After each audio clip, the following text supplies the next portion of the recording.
لكم مدمنة كلاب، ده انا عندي 6 كلاب. 6 كلاب؟ 6 كلاب فظاع بقى. قطط؟ كلاب بحجم القطط كده لا انا قصدي ايه، بتحب القطط ولا كلاب بس؟ لا بحب الحيوانات عامة، بس انا الكلاب يعني هو بربي كلاب. عندي 6 كلاب حاليا في اللحظة دي، عندي 6 كلاب.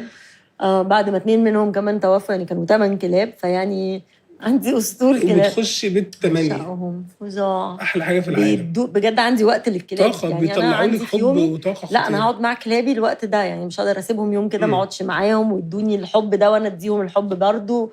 يعني كلابي زي اولادي. يعني كل اصحابي اللي عندهم باي ذا كلاب واي بالنسبه مره قلت لهم موضوع كلابي زي اولادي ده على السوشيال ميديا، الناس شتمتني بشكل ياه. الناس برضو ساعات ولو تعليقاتها بتبقى شتمتي في غريبه الكلاب قوي. يقولوا لك ازاي انت ما بتحبيش فلا طبعا. انا بحب الكلاب قوي قوي يعني. بيدولك حب، بيدولك احساس انت مش طبيعي. ما فيش حاجه ثانيه وانا كلابي يعني. كلهم ميني يوركشايرز قد كده. اوكي. فبقعد اقول يا رب سبحان الله هذا